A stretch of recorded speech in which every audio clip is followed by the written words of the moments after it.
जय Shri Krishna. I welcome you all on behalf of Lord Krishna. दोस्तों, 25 दिन से भी ज्यादा हो चुके हैं जब हम रेगुलरली कृष्ण कथा के प्रोग्राम को रन कर रहे हैं और अब तो भगवत गीता शुरू किए भी मुझे काफी सारे दिन हो चुके हैं। जो लोग मुझे पहली बार देख रहे हैं उनको मैं जरूर कहना चाहूंगा कि ना ही मैं कोई टीचर हूं ना ही मैं कोई गुरु हूं। जिस तरह से आपका खुद का एक परिवार है, आप लोग अपने करियर अपने बिजनेस में सक्सेसफुल है, बस एग्जैक्टली वैसे मेरी भी कुछ ऐसी ही जिंदगी है। लेकिन उसमें से मेरी कोशिश ये है कि मैं आपको भगवान श्री कृष्ण की जिंदगी से और भगवत गीता से प्रैक्टिकली बता सकूं कि इस नॉलेज को कैसे हम आज के युग में अपना सकते हैं। क्योंकि काफी बार ये देखा जाता है कि लोग भगवत गीता पढ़ लेते हैं या कहीं से सुन लेते हैं और भगवान ने जो अर्जुन को कहा वो समझ तो लेते हैं, बट अनफॉर्चुनेटली उन्हें ये पता नहीं चलता है कि उस नॉलेज को हम आज के जमाने में अप्लाई कैसे करें। और हमारा ये जो प्रोग्राम है वो बहुत ही ज्यादा प्रैक्टिकल है और मंडे टू फ्राइडे सुबह 8:30 बजे हम हर दिन लाइव हो जाते हैं। तो जो हमारे फर्स्ट टाइम व्यूअर्स है उनसे मैं कहना चाहूंगा कि अगर आप हमारी चैनल या पेज को फॉलो नहीं कर रहे, लाइक नहीं किया या सब्सक्राइब नहीं किया तो कर दीजिए, क्योंकि इससे आगे के एपिसोड्स को आप देख सके और आने वाले सभी एपिसोड्स को एंजॉय कर सके। और जो हमारे रेगुलर व्यूअर्स हैं उनको तो मैं अभी से कहना चाहूंगा कि इस वीडियो को भी लाइक कर दीजिए, शेयर बटन को हिट कर दीजिए, वॉच पार्टी ऑन कर दीजिए कि जिससे ये फायदा आप अपने सभी दोस्तों के साथ शेयर कर सके। हमने शुक्रवार के पिछले एपिसोड में बात करी थी कर्म योग की। अब दोस्तों, कर्म योग में हमने बहुत सारे टॉपिक्स को डिस्कस किया और मैं आपके साथ शेयर कर रहा था 8 टिप्स, 8 प्रैक्टिकल आइडियाज कि आप एक कर्म योगी कैसे बन सकते हैं। और उसमें से 6 टिप्स मैंने शेयर कर दी थी। मैं जरूर चाहूंगा कि पिछला पूरा वीडियो आप एक और बार देखिएगा, लेकिन मैं फटाफट से आपको वो 8 स्टेप देना चाहता हूं और फिर जो 7वां और 8वां जो स्टेप है आज पहली बार जो हम सीखेंगे उसे हम डिटेल में लेने वाले हैं। तो सबसे पहली चीज दोस्तों, एक्शन लेने में कोई दिक्कत नहीं है। एक्शन के साथ जो हमारे डिजायर्स है वो हमारे जिंदगी में दुख का कारण बन सकते हैं, जो एक्सपेक्टेशंस है। दूसरा, कर्म योग करना मतलब कि अपने डेली ड्यूटीज से भाग जाना नहीं। एक्चुअली आपकी जो जिम्मेदारियां है as a boss, as a husband, as a mother, as a sister, आपको वो रिस्पॉन्सिबिलिटीज को पहले पूरा करना है और उसे प्रायोरिटाइज करना है। तीसरा, हमारा बॉडी जो है वो एक्शन लेने के लिए बना हुआ है। तो अगर आप सोचेंगे कि कर्म बांधना नहीं है तो हम एक्शन ही ना ले, तो बेसिकली आपका जो एग्जिस्टेंस है, जो यहाँ पर आप इस दुनिया में जी रहे हैं, उसका कोई मतलब ही नहीं रहेगा अगर आप एक्शंस नहीं ले रहे हैं तो। चौथा, काफी सारे लोगों को लगता है कि रिनंसिएशन यानी कि संसार को छोड़ देना वो सही तरीका है, बट एक्चुअली संसार को छोड़ना है, रिनंसिएशन लेना, यू नो ये समझाया जाता है कि भाई वो भी तो एक स्वार्थी यानी कि सेल्फिश कर्म है। मैंने आपको पिछले एपिसोड में स्वामी विवेकानंद की रियल स्टोरी शेयर करी थी कि कैसे वो इंस्पायर हुए लोगों तक जाने के लिए और लोगों तक एक मैसेज पहुंचाने के लिए, और तब जाकर वो कर्म योगी बने थे। जबकि उनका तो गोल था कि वो हिमालय चले जाए और उनके गुरु ने उनको सही रास्ता दिखाया। या फिर पांचवा, मैंने आपको पिछले एपिसोड में समझाया था कि गो एक्स्ट्रा माइल। आपको जो भी काम मिला है ना, कोई ना भी देख रहा हो तो भी अपना बेस्ट दीजिए, उसका कोई रिवॉर्ड आपको ना भी मिल रहा हो तो भी अपना बेस्ट दीजिए। दैट्स व्हाट कर्म योग इज ऑल अबाउट। एंड छठा, ईगो को बीच में ना लाइए। आप कोई भी कार्य करेंगे अगर उसमें आप पैसा कमाने के लिए, इमेज बढ़ाने के लिए, स्टेटस के लिए, नाम रोशन करने के लिए कर रहे हैं, तो दोस्तों आप वो कर्म बांध रहे हैं, क्योंकि रिटर्न में बहुत सारे एक्सपेक्टेशंस है और ये एक्सपेक्टेशन हमारे ईगो में से खड़े होते हैं। तो मैंने आपको पिछले एपिसोड का थोड़ा सा समराइजेशन दिया है, लेकिन आप पूरा पिछला एपिसोड देखेंगे तो ही आपको डिटेल में पता चलेगा कि मैं क्या बात कर रहा हूं। और 7वां और 8वां पॉइंट आज मैं पहली बार शेयर करने के लिए जा रहा हूं दोस्तों। सी, यहां पर मैं आपके साथ जब ये 7th पॉइंट शेयर करने के लिए जा रहा हूं तो मैं चाहता हूं कि आपका पूरा ध्यान, पूरा अटेंशन मेरी ओर रहे दोस्तों। अम, आप एक कर्म योगी बनते हैं जब हर एक्शन में आप डिटैच हो जाए। एग्जाम्पल के तौर पे मान लीजिए कि अगर आप में से कोई टीचर है। अब अगर एक टीचर जब एक बच्चों के क्लास को पढ़ाते हैं, उसमें से कोई एक बच्चे को वो थोड़ा सा ज्यादा पढ़ाए, थोड़ा सा ज्यादा अटेंशन दे, ज्यादा बोलने का मौका उसी को दे, पढ़ने का मौका उसी को दे, तो दोस्तों वो टीचर जो है वो उस स्टूडेंट के साथ ज्यादा अटैच्ड है। अब इसमें होगा कुछ ऐसा कि अगर आप अटैच हो गए तो आपका कर्म जो है वो पार्शियल हो गया, और अगर आप कभी भी पार्शियलिटी करते हैं तो आप कर्म योगी नहीं बन सकते हैं।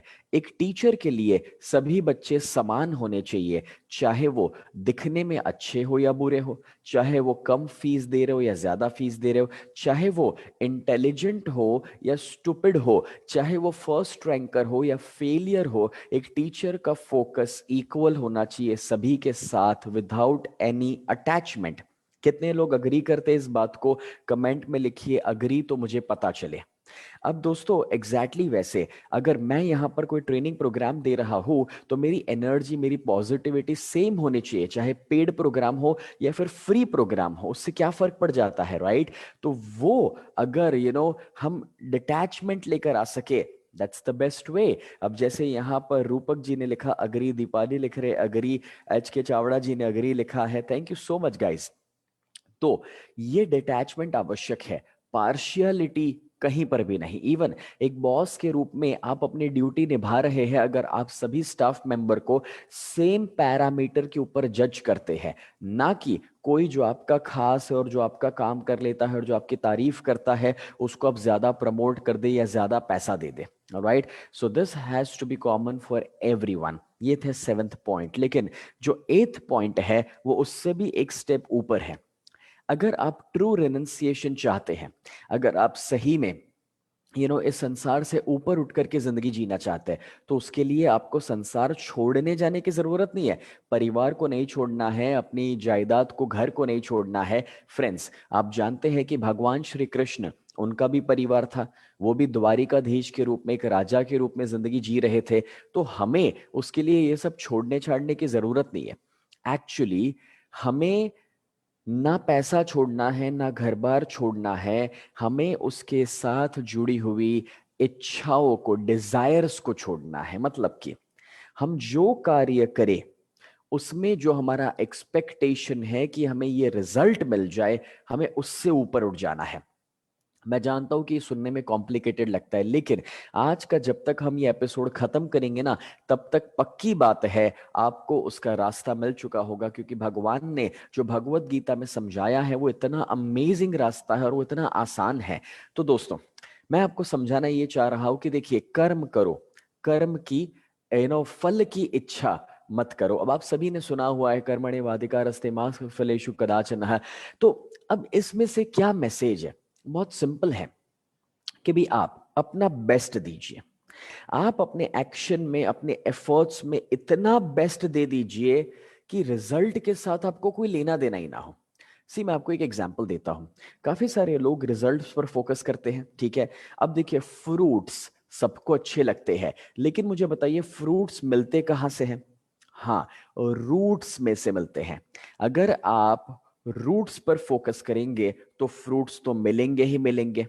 अब लेट्स टेक एन एग्जांपल। एक बच्चे ने पढ़ाई की, एग्जाम दी, और फिर वो टेंशन में है और एक्सपेक्ट करता है, प्रार्थना करता है कि भगवान मेरा रिजल्ट अच्छा आ जाए। लेकिन मुझे बताइए, वो एक्सपेक्टेशन या प्रार्थना से क्या होगा? जो रूट था वो था आपके एक्शन।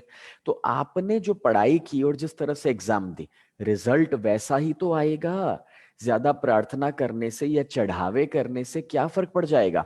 तो मैं समझाना ये चाह रहा हूं आपको कि आप अपने एफर्ट्स पर फोकस करो, आप रूट्स पर फोकस करो। अगर आप रूट्स में टोटल हो जाएंगे, 100% हो जाएंगे, और अगर आप अपना बेस्ट दे देंगे, मुझे बताइए, अगर उससे ज्यादा आपके लिए देना पॉसिबल ही नहीं था, उससे ज्यादा आपके लिए एफर्ट करना पॉसिबल नहीं था, तो जो भी रिजल्ट आएगा उससे आपको क्या फर्क पड़ेगा? Think about it. I'll give an example. अगर सचिन तेंदुलकर या विराट कोहली सेंचुरी मार दे, अपना बेस्ट दे दे, और उसके बाद इंडियन क्रिकेट टीम हार जाए, तो हाँ, उन्हें दुख जरूर होगा, मगर अफसोस ज्यादा नहीं होगा। क्यों पता है? क्योंकि वो अपना बेस्ट दे चुके हैं, वो जितना कर सकते थे उन्होंने किया। अब दूसरे मेंबर्स नहीं खेले, अल्टीमेटली रिजल्ट उनके फेवर में नहीं आया, सामने वाली टीम बेहतर खेल गई, तो वो उनके कंट्रोल में नहीं था। लेकिन उल्टा, मानो कि वो लोग वर्ल्ड कप जीत गए, ठीक है, Indian cricket team world cup जीत जाती है, लेकिन उस मैच में सचिन तेंदुलकर या विराट कोहली अच्छा नहीं खेल पाए, 0 पर आउट हो गए, ज्यादा कोई स्कोर बना नहीं पाए। तो खुशी है कि हम लोग मैच जीत गए, बट कहीं एक अफसोस जरूर रहेगा कि यार हम सपोर्ट नहीं कर पाए, हम परफॉर्म नहीं कर पाए। द पॉइंट इज कि आपके जो एफर्ट्स है ना, उसका अफसोस रहता है। इंसान हमेशा ये सोचता है कि नहीं नहीं नहीं, मुझे जो रिजल्ट है ना उसका अफसोस रहेगा कि अगर मुझे ये नहीं मिला, वो नहीं मिला, ऐसा नहीं हुआ। सी, यू नीड टू अंडरस्टैंड कि अगर आप अपना बेस्ट दे दे, तो उसके बाद जब कोई जगह ही खाली नहीं है और बेहतर करने की, तो फिर आपको टेंशन किस चीज का है? So just focus on your efforts, on your actions, और आप देखेंगे दोस्तों कि सही वक्त पर आपको फ्रूट्स मिलेंगे, रिजल्ट्स मिलेंगे। मैं आपका काम आसान करता हूं। देखिए, पता है भगवान श्री कृष्ण ने अर्जुन से क्या कहा कि हे अर्जुन, तुम्हारे गांडीव पर तुम्हारा अधिकार है, तुम्हारे बाणों पर तुम्हारा अधिकार है, तुम्हारी नजर पर तुम्हारा अधिकार है, मगर जिसे तुम लक्ष्य बनाकर बैठे हो उस पर तुम्हारा कोई अधिकार नहीं है। वो तुम्हें तभी मिलेगा जब मैं चाहूंगा। मतलब बहुत साफ है कि हम अपना बेस्ट दे दे, बाकी जो है वो नेचर के ऊपर छोड़ दे। लेकिन अब आप कहेंगे सर ये कैसे पॉसिबल है कि हम मेहनत करें और फल की इच्छा ना रखें? इसी जगह पर भगवान श्री कृष्ण ने हमें एक रास्ता दिया है। वो रास्ता समझाने के लिए मैं आपको एक छोटी सी कहानी देता हूं। इस कहानी को गौर से सुनिएगा और मुझे जरूर बताइएगा कमेंट में कि आपको ये कहानी कैसी लगी जब ये कहानी पूरी होती है। राजा अकबर, राजा अकबर के पास उनके एक बहुत ही बड़े म्यूजिशियन थे, तानसेन। अब जब भी वो तानसेन को सुनते थे उनको खुशी मिलती थी, अच्छा लगता था। एक बार राजा अकबर ने तानसेन से कहा कि तानसेन, तुम जब इतना अच्छा बजाते हो तो तुम्हारे गुरु कौन है? तो उन्होंने अपने गुरु के बारे में बताया। तो अकबर को इच्छा हुई कि भाई अब मैंने तुमसे बहुत कुछ सुन लिया है, क्यों नहीं तुम मुझे अपने गुरु के पास लेकर चलो या उन्हें यहाँ पर बुलाओ और मैं उनसे भी कुछ सुनूं। तो तानसेन कहते हैं कि मैं उनके पास आपको लेकर जरूर चल सकता हूं, मगर वो यहाँ पर नहीं आएंगे, और अगर हम वहां पर जाएंगे तो पता नहीं कि वो हमारे लिए कुछ बजाएंगे या नहीं बजाएंगे। बोले वो उनके मूड के ऊपर डिपेंड करता है। तो अकबर कहते कोई बात नहीं, हम चले जाते हैं। तो अब वहां पर राजा अकबर जब तानसेन के साथ गए, तो वहां जब तानसेन के गुरु के साथ उनका रहना हुआ, तो काफी दिन अकबर रुके हुए हैं उनके वहां, राह देख रहे कि कब वो कुछ बजाएंगे, मगर 2 4 5 दिन चले गए, कुछ नहीं हुआ। अचानक से एक हफ्ते के बाद 7वें दिन रात को यू नो उनको बहुत ही सुंदर म्यूजिक की आवाज आई, गाने की आवाज आई। और तब राजा अकबर की आंखें खुली, तानसेन की आंखें खुली, और तब देखा कि तानसेन के गुरु ने गाना शुरू किया था, वो म्यूजिक बजाना शुरू किया था। और दोनों ने, तानसेन और अकबर ने, जब उनको सुना तो जैसे कि देवर ऑन द 7th हेवन। मतलब कि एक इतना सुंदर एक्सपीरियंस हुआ, एक अद्भुत एक्सपीरियंस हुआ कि जहां पर राजा अकबर को ये फील हुआ कि वाह, जबरदस्त, मतलब ऐसा जिंदगी में कभी सुना ही नहीं था। अब बहुत ही खुश होकर के राजा अकबर की जब इच्छा पूरी हुई, तो दूसरे दिन तानसेन के साथ वो अपने राज की ओर चल दिए। बीच रास्ते में तानसेन से पूछा कि तानसेन, ये तो तुम्हारे गुरु थे, तो उनसे तुमने वो जरूर सीखा होगा ना जो उन्होंने कल रात को बजाया और गाया? तो तानसेन ने कहा हाँ, मैंने सीखा हुआ है। बोले फिर मेरे दरबार में तुमने आज दिन तक वो क्यों नहीं गाया, क्यों नहीं बजाया? तो तानसेन ने कहा आप क्या बात कर रहे हैं, मैंने काफी बार आपके दरबार में वही गाया, वही बजाया। बोले अच्छा ऐसा, फिर मुझे तुम्हें सुनने में उतना मजा क्यों नहीं आया, उतना आनंद क्यों नहीं मिला जितना मजा मुझे तुम्हारे गुरु को सुनने में आया? और तब तानसेन कहते हैं कि राजा, इसका जवाब तो बहुत ही आसान है। मैं आपके लिए गाता हूं और मेरे गुरु उनके लिए गाते हैं। बोल श्री कृष्ण कन्हैया लाल की जय। Friends, how beautiful is that कि जब तानसेन ये कहना चाह रहे हैं कि मैं आपके लिए गा रहा हूं, आपने मुझे साथ रखा है, आप दो पैसा दे रहे हैं, उसके लिए मैं गाता हूं। लेकिन मेरे गुरु जो है वो पैसों के लिए नहीं गाते हैं, कोई सुने उसके लिए नहीं गाते हैं, वो कोई राजा के लिए नहीं गाते हैं। वो तभी गाते हैं कि जब उनका मन हो और जब वो अपने भगवान को, अपने ईश्वर को प्रसाद के रूप में जब कुछ चढ़ाना चाहते हैं, तब वो गाते हैं। अब मैं आपसे पूछता हूं दोस्तों कि इस कहानी से आपने क्या समझा, क्या सीखा, और ये कहानी आपको कैसी लगी, जरूर बताइए कमेंट में। देखिए, यहां पर स्वामी हरिदास की जो उनको गुरु, जब वो सिर्फ प्रभु के लिए गाते थे, तो आप सोचिए कि उसमें कितनी मिठास होगी, कितना क्रिएटिविटी होगा, कितना यूनिकनेस होगा। वो कॉपी पेस्टेड कभी नहीं हो सकता, और अगर वो कॉपी पेस्टेड भी होगा ना, तो सच कहूं, उसके अंदर क्या जो एक्सीलेंस है, काम का एक्सीलेंस, वो कुछ अलग ही लेवल पर होगा। अब मैं यही सवाल आपसे पूछना चाहता हूं कि अगर आप ये समझ पाए हैं, तो मैं आपको पता है कर्म योग में क्या बता रहा हूं। भगवान ने ये कहा कि जब अर्जुन ने कहा कि भाई अगर फल की इच्छा मैं ना रखूं तो मैं कर्म कैसे करूं, और तब भगवान ने कहा था कि तुम सारे कर्मों को मुझे अर्पण कर दो। अगर तुम्हें सवाल ये है कि तुम फल के बिना, फल पर फोकस किए बिना कर्म कैसे कर सकते हो, तो तुम एक काम करो, जब भी कोई भी कर्म करो तो मेरे नाम से करो, जब भी कोई भी कार्य करो तो वो मुझे अर्पण कर दो। ये सोच करके करो कि तुम मेरे लिए कर रहे हो, और फिर देखो कि तुम कर्म योगी बन जाते हो। अब दोस्तों, आपको भी ये कितना अमेजिंग रियलाइजेशन है हम सभी के लिए, कि फॉर एग्जाम्पल अगर आज मैं आपके साथ ये लेक्चर ले रहा हूँ, ये शेयरिंग कर रहा हूँ, तो पता है मेरी सोच क्या होनी चाहिए कि मैं आपके लिए ये नहीं कर रहा, मुझे ज्यादा लाइक्स मिले नहीं, बट मैं ये कर रहा हूं क्योंकि अगर मेरे भगवान, मेरे ईश्वर ने मुझे ये कुछ नॉलेज दिया है, तो मेरा फर्ज बनता है कि मैं उनके मैसेज को लोगों तक पहुंचाऊं। अगर ये फीलिंग मेरे अंदर आ जाए, तो ऑटोमेटिकली ये जो मेरा कार्य है दोस्तों, उसमें रिजल्ट जो भी मिले, बट इस कार्य के अंदर मैं अपना बेस्ट एफर्ट दे पाऊंगा, मेरे अंदर से बेस्ट एनर्जी बाहर निकलेगी। अगर मैं अपने आप को समर्पित कर दूं, तो ना मुझे नींद परेशान करेगी, ना कोई दिन मैं इसे मिस करूंगा, ना कभी बोर्ड फील करूंगा, ना कभी ये फीलिंग आए अगर अरे यार ये क्या हर सुबह ये लाइव हो जाना है। फ्रेंड्स, उसका फीलिंग, उसका इमोशन अलग ही लेवल पर होगा। सी, आप जब भी कोई कार्य करते हैं, आपने एक्सपीरियंस किया होगा, कभी कभार रूटीन कार्यों में आप थक जाते हैं, बोर हो जाते हैं, कभी कभार ऐसा लगता है अरे क्या हर दिन ऑफिस जाना, क्या हर दिन पढ़ाई करनी, क्या वही फैमिली बट देन अगर आप वो सभी चीजों को भगवान को अर्पण करके करना शुरू कर दे, अगर आप ये मान ले कि this is your duty towards him, यही आपकी भक्ति है, जो आपका कर्म है, अगर इसी को आप भक्ति बना ले, तो आप देखेंगे दोस्तों कि फिर आप अलग अलग ही लेवल पर अपनी भक्ति को लेकर जा सकते हैं, आप एक अलग ही लेवल पर अपने आप को ग्रो करवा सकते हैं। और जब मैं ये कह रहा हूं दोस्तों, तो आप अगर इस समझ से जिंदगी जियोगे ना, तो आपकी एनर्जी में कभी कमी आ ही नहीं सकती है, कभी पॉसिबल ही नहीं है।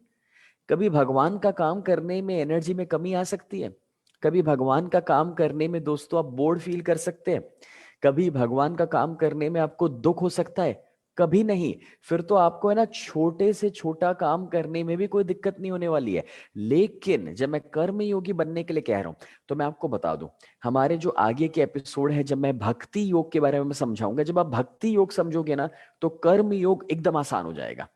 लेकिन आपको एक इंटरेस्टिंग चीज बताओ, आपने कभी एक्सपीरियंस किया, आप जब 10 स्टैंडर्ड की पढ़ाई करते हैं, तो 9 स्टैंडर्ड की पढ़ाई इजी लगती है, सिंपल लगती है? बस एग्जैक्टली वैसे ही कुछ होने वाला है कि अगर आपको लगता है कि अब कर्म योग आपको 20% समझ आया, 50% समझ आया, डोंट वरी, जब आप आगे भक्ति योग समझेंगे ना, तो ये आपको 80% तक समझ आ जाएगा, मतलब ईजी हो जाएगा आपके लिए। और कर्म योगी की पता है खासियत क्या है? वो एक्शन तो लेते रहते हैं, बिना फल पर फोकस किए लेते हैं, लेकिन सबसे इंपॉर्टेंट, उनकी एनर्जी बढ़ते रहती है। भगवान ने कहा था अर्जुन को कि हे अर्जुन, तीनों लोकों में मेरे लिए कुछ करना नामुमकिन हो ऐसा तो है ही नहीं, मैं कुछ करना चाहूं और वो ना हो ऐसा भी नहीं है, और मेरे लिए कुछ करना जरूरी भी तो नहीं है। उसके बावजूद मैं तुम्हारा सारथी बना हुआ हूं, कर्म कर रहा हूं पार्थ, कर्म कर रहा हूं, यह दिखला रहा हूं कि निष्काम कर्म के मार्ग पर जीवन व्यतीत करना संभव है। अब जरा आप सोचिए कि भगवान किसी के सारथी बनकर अपना कर्म पूरा कर सकते हैं। सारथी तो अच्छी भाषा में बोलते हैं, आज की भाषा में ड्राइवर कहा जाता है। अगर उनको वो काम करने में भी दोस्तों अपना बेस्ट एफर्ट दे रहे हैं, तो हमें किस बात का प्रॉब्लम है? हम फिर क्यों कहते हैं कि मुझे ऐसा काम नहीं करना है या वैसा काम नहीं करना है? दोस्तों, आप जब कर्म योगी बनोगे ना, तो आपकी एनर्जी बढ़ती रहेगी। लोग कहते हैं काम करने से एनर्जी कम होती है और आराम करने से एनर्जी बढ़ती है। अगर आप कर्म योग को समझोगे और पढ़ोगे, तो कर्म योग में पता है क्या लिखा है? कि आप आराम करोगे ना तो एनर्जी कम होगी, और अगर आप मेहनत करोगे तो एनर्जी बढ़ेगी। चलो प्रैक्टिकली लेते हैं इसको। अब मुझे बताइए दोस्तों, अगर आप ज्यादा सोते रहेंगे तो एनर्जी बढ़ेगी या आलस बढ़ेगी? सोच कर बताइएगा। और जब आप ज्यादा काम करते रहेंगे तो थकान बढ़ेगी या फिर एनर्जी को आप मल्टीप्लाई करोगे क्योंकि आपको प्रैक्टिस ज्यादा मिल रही है काम करने की? सोचो मैं क्या कह रहा हूं। अब जैसे कि एथलीट्स, क्रिकेटर्स, अब विराट कोहली को ले लीजिए, कितना ज्यादा एक्सरसाइज करते हैं, कितनी ज्यादा मेहनत करते हैं, थकते ही नहीं है, उनकी तो एनर्जी मल्टीप्लाई हो रही है। आप क्रिस्टियानो रोनाल्डो का एग्जांपल ले लीजिए कि जो आज इस उम्र पर भी उतने लेवल की फिटनेस लेकर आते हैं कि जो एक जवान बच्चे की होती है, जिसमें वो बहुत ज्यादा मेहनत हर दिन करते रहते हैं। तो आदमी जितना ज्यादा मेहनत करता है ना, एनर्जी बढ़ती है। अब आपने कभी योग किया होगा, कभी आपने एक्सरसाइज की, शायद आज हमारे फिट भारत के पेज पर जाकर के सुबह 7:30 बजे आपने शिवांगी के साथ एक्सरसाइज भी किया होगा। तो अगर आपने वो एक्सरसाइज किया तो शुरुआत में आपको लगता है कि एनर्जी कम हो गई, पसीना निकल गया, थकान है, बट थोड़ी देर के बाद पता है क्या फीलिंग आएगा? एनर्जी बढ़ने लगी है। अगर आप हफ्ता भर हमारे फिट भारत के पेज को फॉलो करके रेगुलर एक्सरसाइज करने लगेंगे ना, तो एक हफ्ते के बाद आपको फीलिंग होगा कि एनर्जी बढ़ने लगी है। और जितना लाइफ में आपने एक्सरसाइज नहीं किया था ना, उतना एनर्जी कम होने वाला है। तो इस चीज को समझिए, दिमाग में बिठाइए दोस्तों, कि कर्म योग आपके अंदर और ज्यादा एनर्जी लेकर आता है। और मैं आपको बहुत ज्यादा गुड न्यूज देना चाहता हूं दोस्तों, कि आज शाम को हमारा एक बहुत ही अमेजिंग प्रोग्राम हो रहा है और कल शाम को भी, दोनों प्रोग्राम शिवांगी के द्वारा है। आज शाम का हमारा एक फ्री प्रोग्राम है पेरेंटिंग के ऊपर का, शाम को 7 से 9 जूम पर होगा। उसका मीटिंग आईडी और पासवर्ड लिख लीजिए, टोटली फ्री है, हर एक पेरेंट्स के लिए जबरदस्त प्रोग्राम है अटेंड करने के लिए। और दूसरा है वेट लॉस प्रोग्राम, जो कल शाम को होगा 7 से 9, वो भी जूम पर है। दोनों का मीटिंग आईडी पासवर्ड लिख लीजिएगा, दोनों फ्री प्रोग्राम्स हैं। हर एक पेरेंट को मैं रिकमेंड करता हूं कि स्मार्ट पेरेंटिंग देखे, और हर एक इंसान जो अपने फिटनेस को इंप्रूव करना चाहता है, एनर्जी को इंप्रूव करना चाहता है, उनसे मैं रिक्वेस्ट करूंगा कि वेट लॉस के प्रोग्राम को कल शाम को जरूर देखें। और दोस्तों, हम कल एक और एपिसोड लेंगे जब भक्ति योग की हम बात करने वाले हैं, और जानेंगे कि कैसे हम अपना डिवोशन, अपनी भक्ति अपने भगवान, अपने ईश्वर के प्रति दे सकते हैं। And I am so grateful हमारे ये सारे सपोर्टर्स के, जिनके नाम आप स्क्रीन पर देख सकते हैं। I am thankful for the support. Thank you so much. Have a great day. जय श्री कृष्ण।